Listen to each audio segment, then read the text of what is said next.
Hi, folks. Hope you are doing great and keeping safe at your homes. My name is Satish, and today I will be in conversation with Devan Bhalla on another exciting episode of my podcast series. Let me start with a quick introduction of our today's guest. So, Devan is a brand manager who is passionate about growth, marketing, and strategy. He's currently a deputy general manager at a very reputed media firm. Devan has a diverse experience in different spaces like media, e-commerce, and edtech, and has a core expertise in brand management, social media marketing, product development, and has worked in numerous product launches and scaled them to success. He's also a TEDx speaker and has been a keynote speaker or a guest speaker at various institutions like BITS Pilani, SRCC, Hansraj College, VIT, and many more to the list. His another interest or hobbies include air pistol shooting, painting, and pursuing a healthy lifestyle.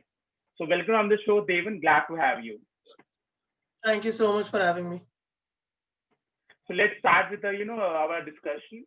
Let's start with the interview, our podcast.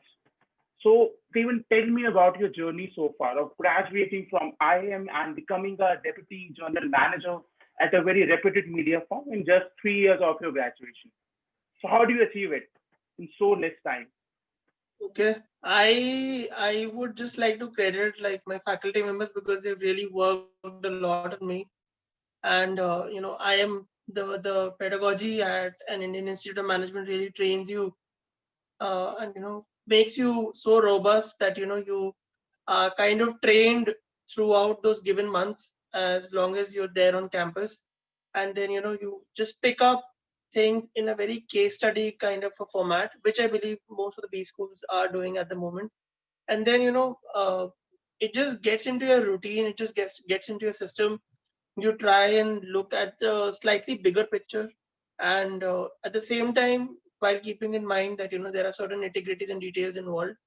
So when I look at something like a marketing or a product launch, I usually try and break it down into smaller components and then interlink them and interweave them so that it makes a bigger picture. And the marketing, it's not just a funnel; it's a lot more than that. So that's how I usually try and see how the different things can fit in, and just visualize. Like that's what my faculty member in marketing used to say. You need to visualize. Now that's a beautiful answer. Devan, do you think people who have graduated from IIM has a a different mindset, okay, as compared to other B school graduates. So what are your thoughts Okay. about it?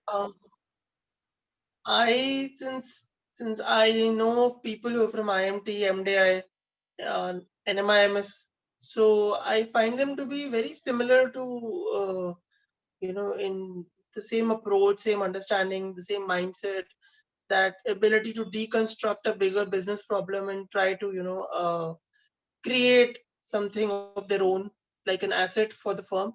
And it's just about the individual. If that person is driven to make something happen, uh, and achieve results. And I come from a tier 2 engineering college to a tier 1, and I belong from a very new IIM.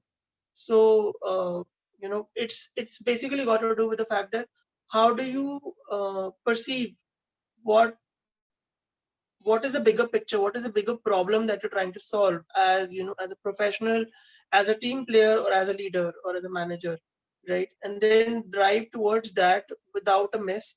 There are bound to be failures during that phase, but how effectively do you get back up and you chase those things is what defines a manager, or a B school graduate who's in the process of becoming a professional. And there are hits and misses, there are superb days, and then there are down times. But it's the ability to learn, experiment, grow, and then tie it all up, and then refine it with every next step, so that you do not make those same mistakes over and over again. And as far as my learning goes, my growth curve has been like I have learned a lot through experimentation. So, and that is the same kind of zeal that if any other student from any other B school also has, then irrespective of the tag, they can definitely go ahead and do that. Which in my case, obviously, in my case, since I was from the first batch, so even I did not have that kind of an advantage, which people think that I am graduates too. So because it was an IIM, but people did not know where it was. Now everybody knows because it started showing up in really good rankings. So yeah, that's what. So do you want to share any story, when you were studying in IIM, any story in particular that you want to highlight here, want to share? And what were your learnings from that incident or happening? Okay, so I think that was my first time out of Delhi. First time away from my parents. So I was getting homesick there. Like the first month was the toughest on me. And at the end of the second month when I had to come back after my SEMs got over, I had lost, I think, around 18 to 19 kgs in 2 months.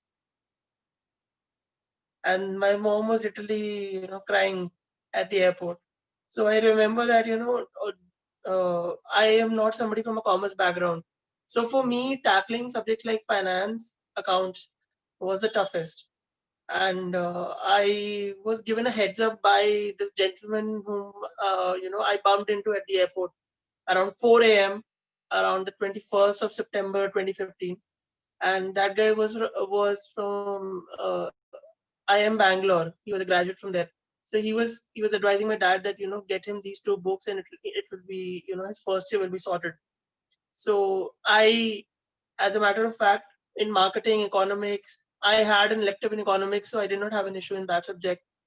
The only subject where I had a lot of time grappling with was accounts. So I used to put in those extra hours, which I used to save from the other subjects, and maintain that consistent GPA. Even though I used to hate it, I used to hate those subjects. Like I've never said something like very strong, like hate or something like that. I was generally not interested in accounts, but I learned that if you are able to play on your strengths and also utilize that time, utilize that same you know in honing your weakness, then you can definitely shine out. So I tried to maintain a consistent GPA all throughout the 6 semesters, and yeah, it was like a y equal to x curve. It consistently grew. So, and I felt good about the fact that there are people from commerce and I'm actually doing as well as they are. So that I used to do like this. Wow, good job. Whenever my finance results were about to be out.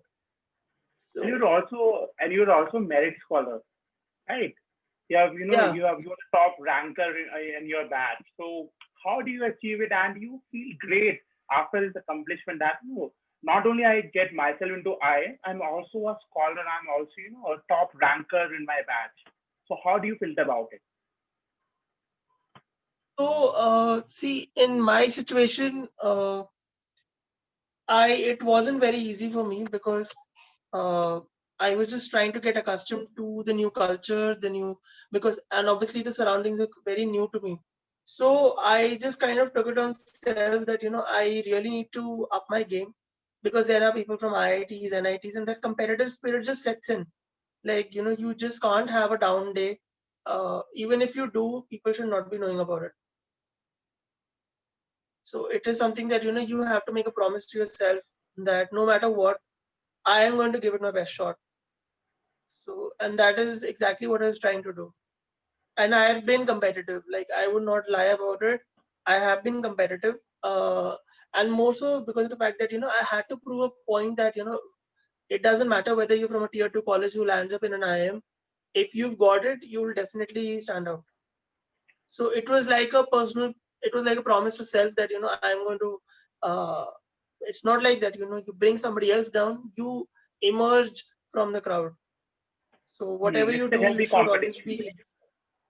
you should always be, yeah. I am not like one of those class representatives who would like uh that's a very scandalous statement that I'm about to make, but I am not someone who would bring somebody down or do Right. nasty things to get the batch down, and just to stand out.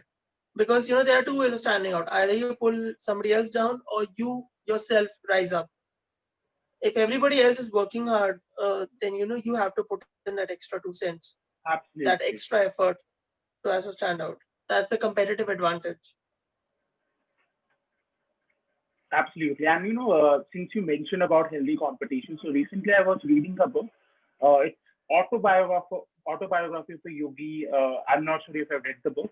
So it talks about uh, having a healthy competition with yourself. Every day just working on improving yourself. How you can beat the older version of yourself each day. So that's a very good statement which Yeah, you made, that you believe in healthy competition, raising the bar for yourself. And I believe that's very yeah, important. These days, people are just pulling others down. They are doing nasty things. They are doing politics and all, especially in offices, and pulling each other down. So I believe it's very important that we raise our standards, and we instead of comparing ourselves to others, we take we took healthy traits for them from them. Okay, so if someone is better at something, we should acknowledge it, and we should make a mental note. Okay, this guy can do, I can also do. So that's a beautiful statement by you, that yeah. you. So at the end of Sem 1, I was ranked ninth in the batch. And by end of Sem 6, I was ranked third. Wow, what And the accomplishment. first two were finance students. So that's by default that, finance people are like that. So in my disciplines, I was first. So I was kind of feeling good about the fact that, they are from tier one colleges. And people after me were also from tier one colleges. So do you So ever I feel was left like, out as in since like you were? from my undergrad, So do you ever feel left out since you were from a as tier in two engineering college, and mostly in IIMs you have these IIT or. never, never. After Hmm, tier two, I had went ahead and joined MCK, McKinsey and Company Knowledge Center. So I was right. working there. So I think it just depends upon the candidate. Like, I already had like 3 other offers, whereas people from tier one also don't have one. So what are we even? It's like comparing apples to oranges. Hmm, I had a very different. I had offers to get enrolled in tier one colleges at that time, but being a single child, I had to take an option to learn from the best while staying at home. So yeah, that's how I decided, and I think that's how most of the people do these days. Why would you take up a lower ranked course at a tier one college when you know that there is nothing in it? So that's the absolutely. epic college versus course debate. So I was the one who opted for the course. Hmm, got it. So let's move from your IIM journey to your corporate journey. Uh, so you are currently deputy general manager at a very reputed media firm. So let me just take you some time back, but once you graduated from your IIM. So when you realized that you want to make a career in brand management and marketing, and what incidents triggered that decision? That okay, I want to make a career in marketing. What triggers it? Okay, so that did not happen after I completed my masters. It happened around second, I think, second semester, because we had a subject in costing.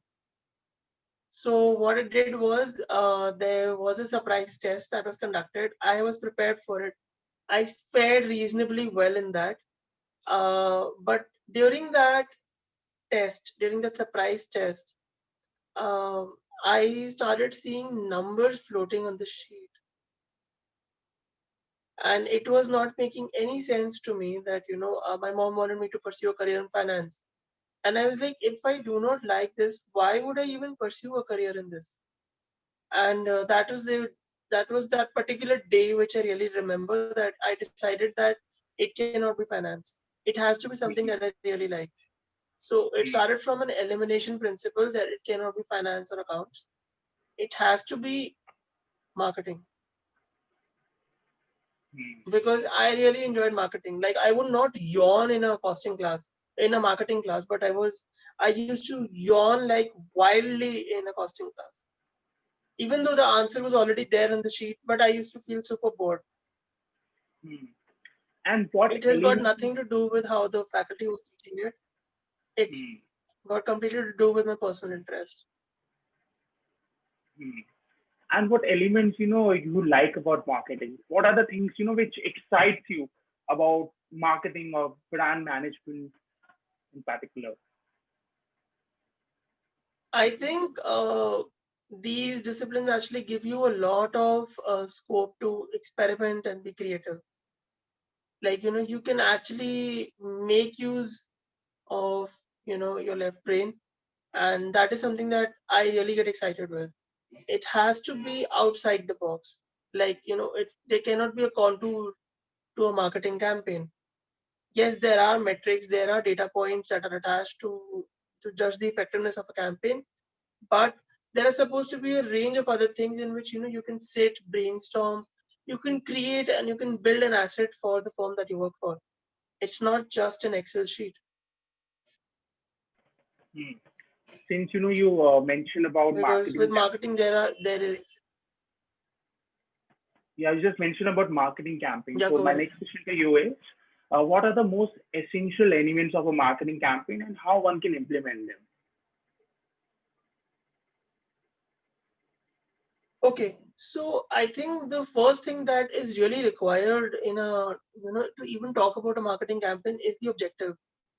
If there is clarity, so the first element that comes into the picture is what are we trying to achieve.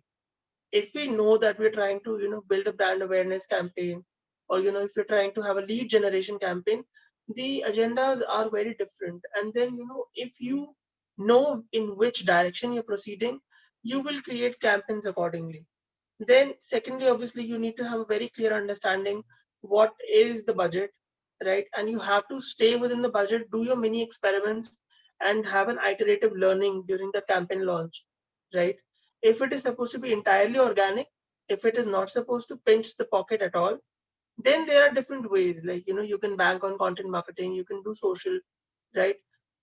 Not, you won't go ahead with a collaboration with an influencer who's super expensive, right? You would try and do everything that's in-house. So I have grown from that kind of a mind frame to a paid one, because I moved from content marketing to digital and then to brand. So it's been a curve for me. So I usually look at brand as the something, as I would want to establish from step one itself, because it takes time to build a brand, right? You can, and during that process you can generate leads, you can generate revenue, but brands can't be built overnight. So obviously the objective, what is the budget, and then obviously the third most critical aspect of this entire campaign launch is obviously what are my deliverables.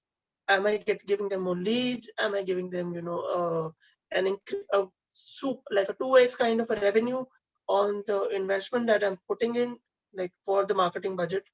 It's ROMI, not the ROI.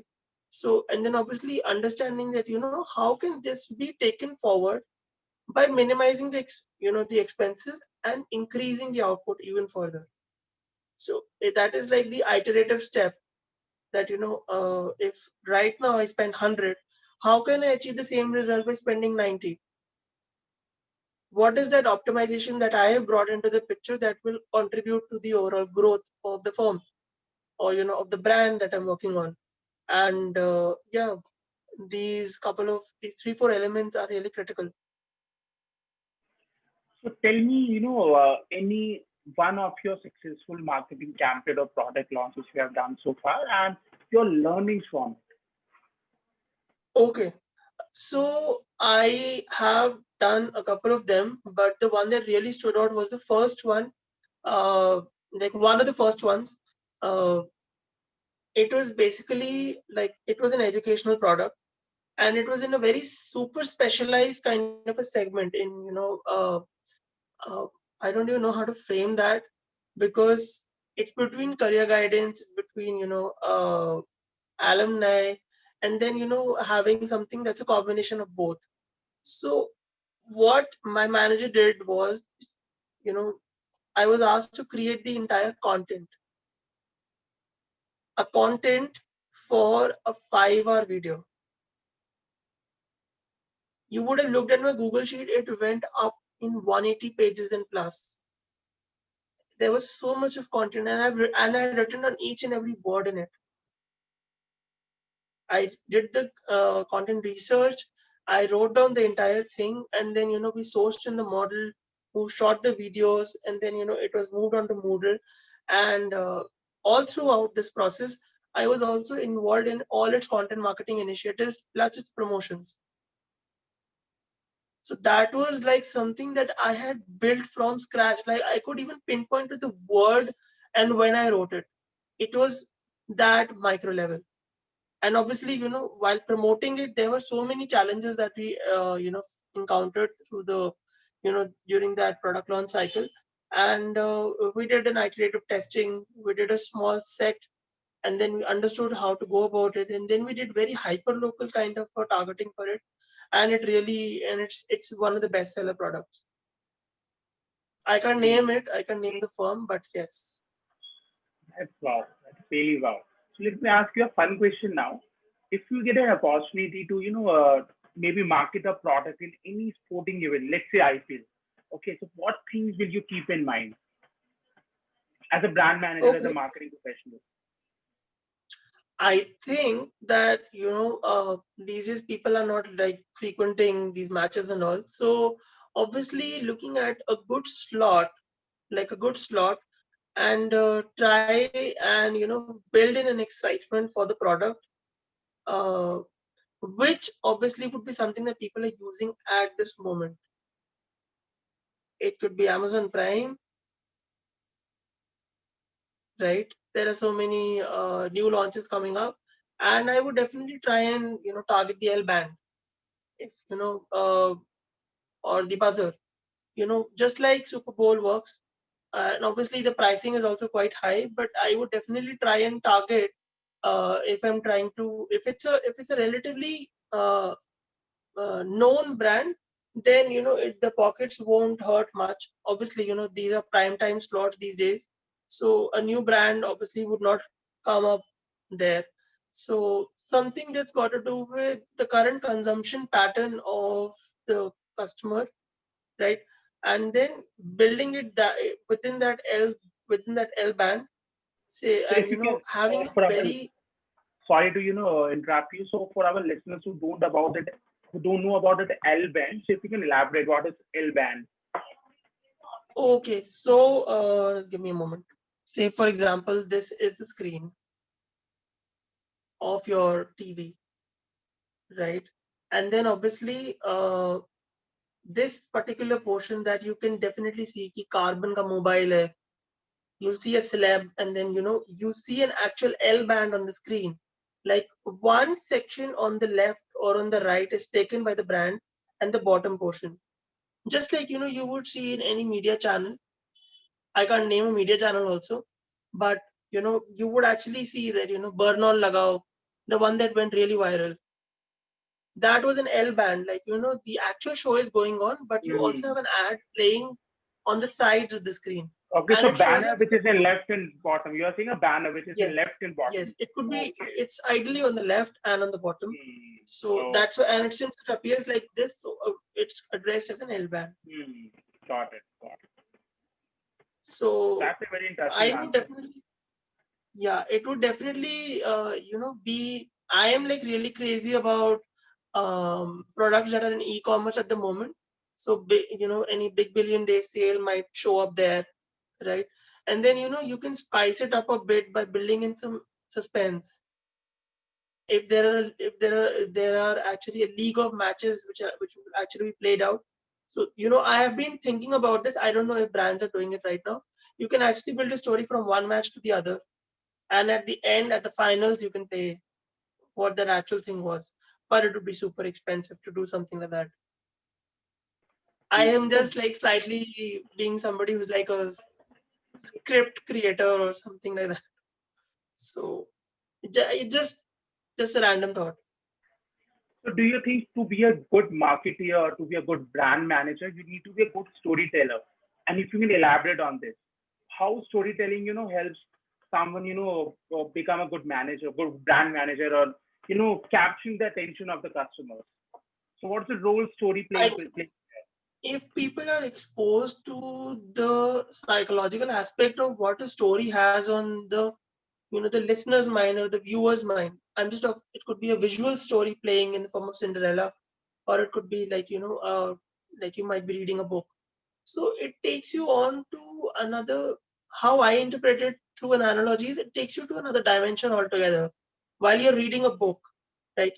Uh, what do you have in mind?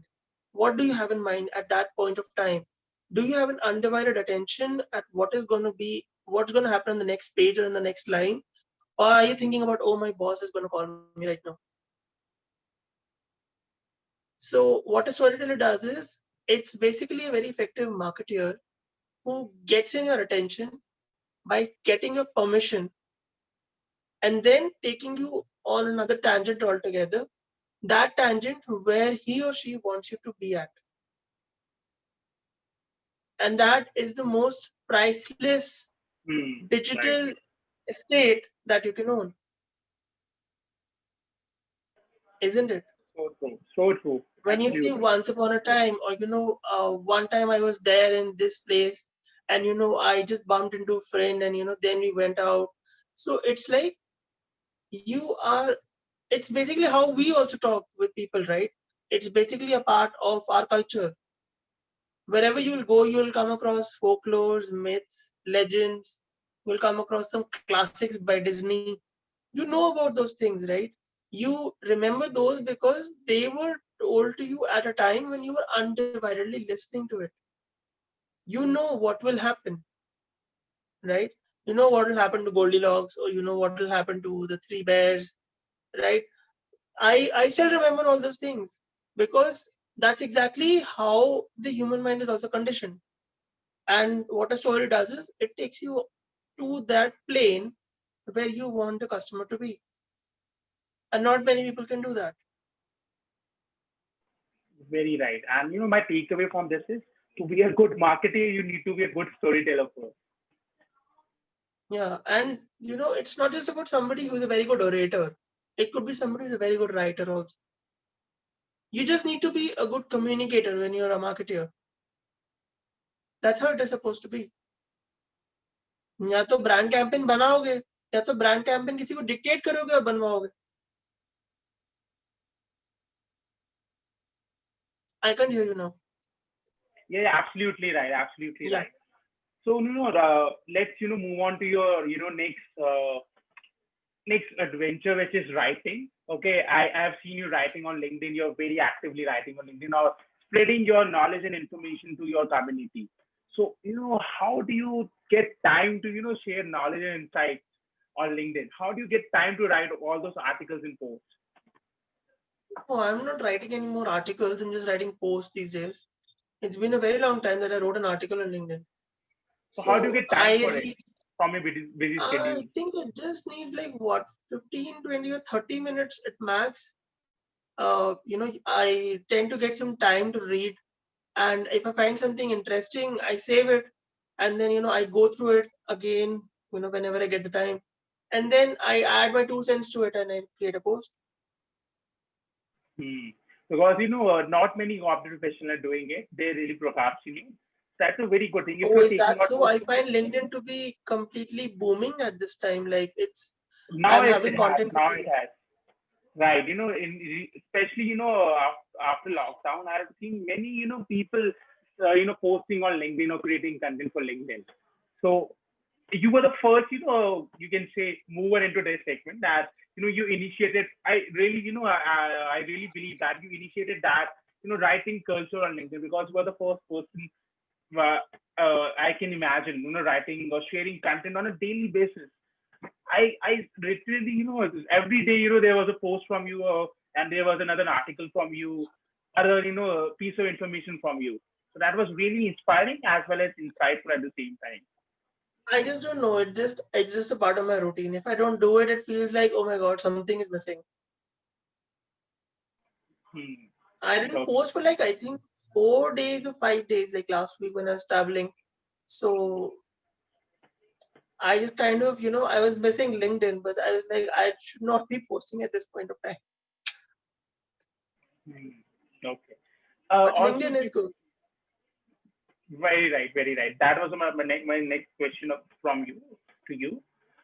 So, what are your thoughts on LinkedIn as a platform? Because now we can in this couple of months, I've seen many youngsters, okay, many graduates also, picking up the platform, sharing articles, connecting with people. So LinkedIn is really picking up, okay, especially in the youth, among this college grads. So what are your thoughts on LinkedIn? I think that's what that LinkedIn community is supposed to promote as well. But I'm finding the quality of content actually degrading by the day, because Hmm. it is That more people, more the number of people are there, there is higher tendency of people. It has happened with me also. Either you'll get a troll, right, or you'll get somebody copying the entire post without credits, or you'll find people sharing random videos, or there are some people who think that they're really smart, but if you just check their post and if you just put it on Google, you'll find that they've actually ripped it off from other content creator from another website altogether, even if which is very sad. flagornism, even if flagornism incident happened to you, I've seen one of your posts where mention explicitly mention the person who have copied your entire post and haven't given you any credit. So what was your reaction on that? How you feel that this person has Oh, copy I pasted my felt post? flattered. That's a very good answer. I felt outraged the first time it had happened, but slowly and steadily, it was like, I think maybe that's how it is. But that person was an imposter, and that I do not know whether that was a fake profile or who was doing that. I have zero idea about who that person is. Uh, but obviously, by the time I could have reacted, I got blocked out.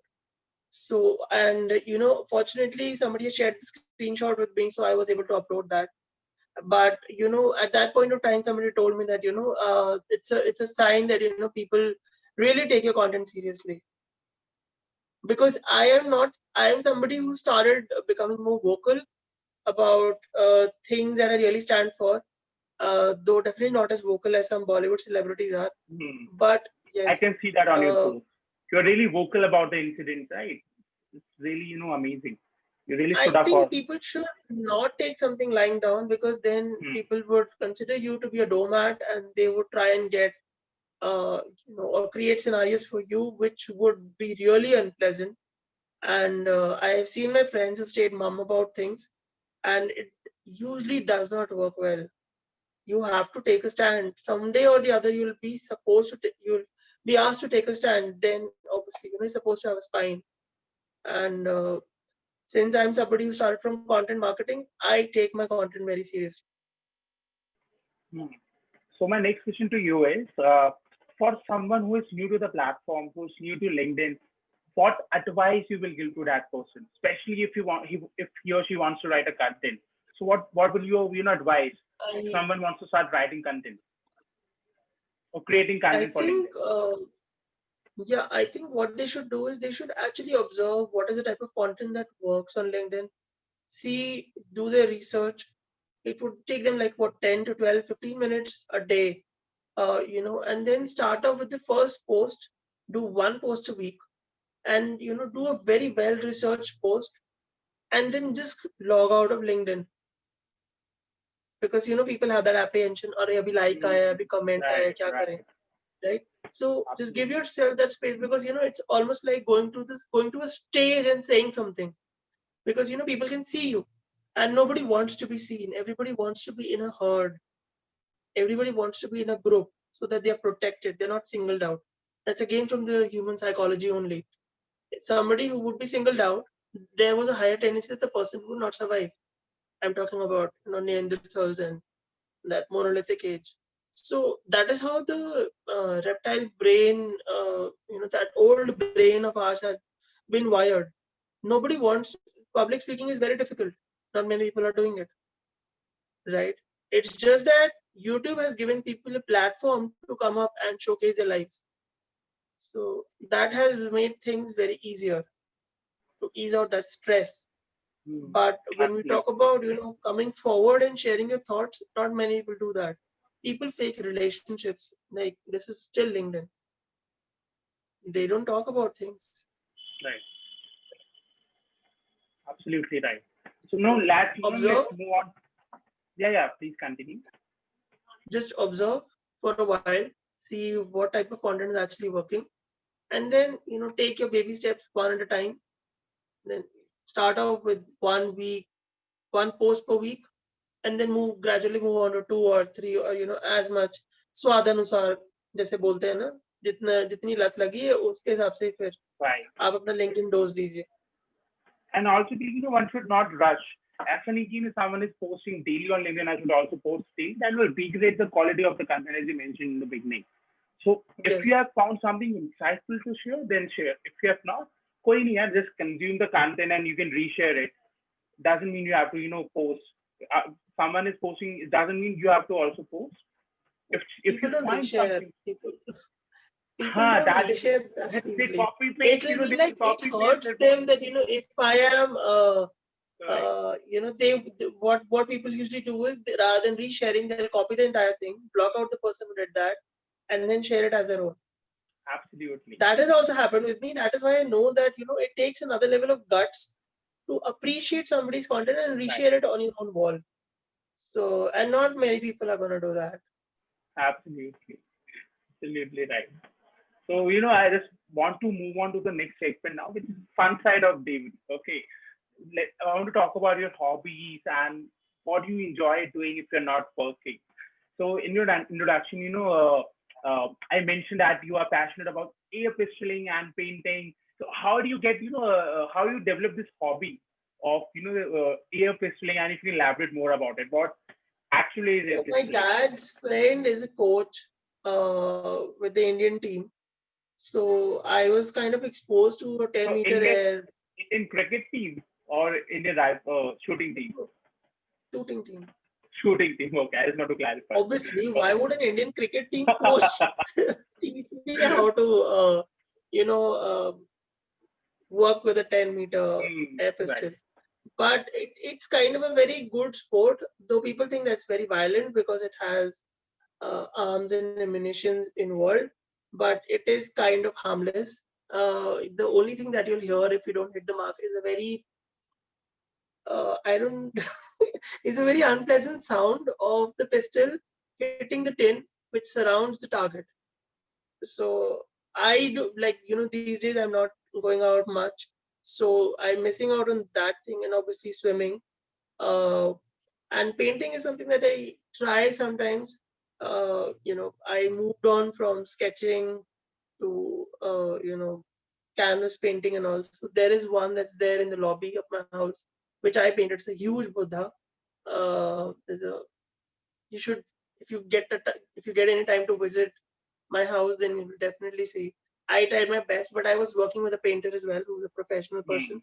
So I did one section of the painting, and he did the other.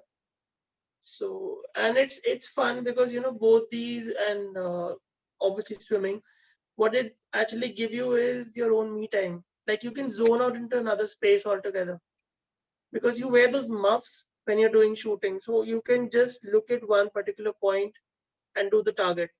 Once I am painting, or once I am sketching, then it's like I'm not thinking about anything else but the colors that are around me, and what it's going to shape up into. So, and then with swimming, it's like the best thing is like just float in water and look at the sky. And you're also very passionate about fitness. I really follow you on Instagram. I can see a lot of fitness videos coming from you in this lockdown period. So No, it's going to no, during lockdown there has been very less of those because obviously the but gyms still you were recently got you were open. but you were still doing some or other fitness activity. And unlike Yeah, people like that is by default. sitting on the couch and watching Netflix. No, no. Though I lost weight, and recently when I was traveling to Himachal, the photos turned out really well. So even I was very pleasantly surprised that I lost weight, and it is definitely a so it's like what, a 45-minute kind of a thing. I can't go out for a walk because the AQI level in Delhi is really degrading by the day. I can't walk around with an air purifier club to me. So everything is in-house. And maybe soon I'll see how it goes with the gym, because somebody like me needs a coach, especially because you don't want to hurt yourself if you're not doing it properly. And if you have to do it seriously, then you need a coach. Guru लगता है हर जगह पर. Absolutely, absolutely right. So, my next question to you is: have you ever, delve yourself into meditation or any kind of yoga? And if yes, what were your experience about it? Okay, you're not a meditation person. No, it's not just that. I find like around 10 to 15 minutes every day to just zone out. I don't know whether it's called being spiritual or doing. It's definitely not yoga. It could be meditation, because I am trying to uh, connect with my gurus. So that is something that I'm trying to do on a daily basis. But definitely it's not yoga. My dad really tried teaching me, because I used to do yoga when you were in school, and obviously even at home. Like, he's a very regular, um, I don't know, Baba Ramdev follower. But yes, it has its own set of benefits. But I'm not sure like how yoga at this point of time, like with all this air pollution, you can do yoga at your own place with an air purifier on. That is the only option. But yeah, I see a lot of people doing that. My parents do it, and I kind of know that it works because I used to do it. But at this point of time, I'm not doing any yoga. And you're, deep into reading books. So, any, good recommendation, any book recommendation which you want to give to our listeners? Yeah, they can obviously go ahead with Atomic Habits by James Clear. It's very good It's a because wonderful book, right? yeah, it is, and I just got really inspired by the British cycling team. But then I went online and then I actually read about it, and I was like, wow, this guy, this coach actually brought about that 1% change. And by just aggregating that 1% change in all the different processes, he was able to take the team to another level altogether. So, and that's very inspiring and motivating also. uh, it's just Right. that since I was trying to make those small changes in my life during my masters, and when I read about it, it's like, wow, yeah, definitely the principle of compounding works brilliantly.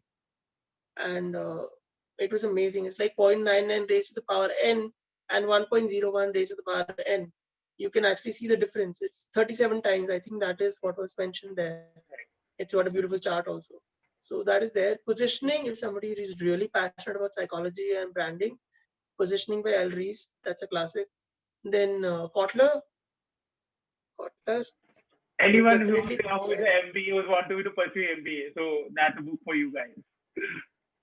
Yeah, if they're Any like, good if even if marketing? somebody does not even if somebody doesn't want to get Hmm. into marketing, but from a case studies point of view, it's a very good fitment for B school competitions.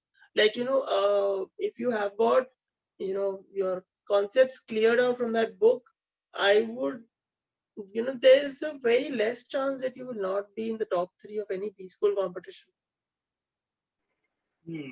So true. or at Right. least be given a consolation prize. Right. Absolutely right. So that's been a great discussion so far, Devin, and So, Kafi, I'm really glad you spare this time with us, spare this time with me, and share those most welcome. insightful piece of information with me and with our listeners. Before I end this interview, any message which we want to give to the listeners, especially young graduates who want to make a career in marketing and branding. So any message or any piece of advice for those folks? I think if somebody really wants something, they should be at it rather than giving up. Because what people usually miss out on is an opportunity, and you can't get an opportunity until unless you've given 100%. We lie to ourselves that we've given 100%, but in our hearts we know that we did not try hard. we could have tried harder, because nobody wants to be left with a regret. And to avoid that, it is always better to give your best shot at the first attempt itself. That's a wonderful advice. Thanks a lot, Devan, once again for sparing your Most precious welcome. time today. And I believe there are a lot of takeaways from this podcast for our listeners. Thank you once again. And guys, if you really like this podcast, please subscribe to my YouTube channel for more interesting conversations like this. This is Atisha Jain signing off. Take care and stay safe, guys. Bye bye.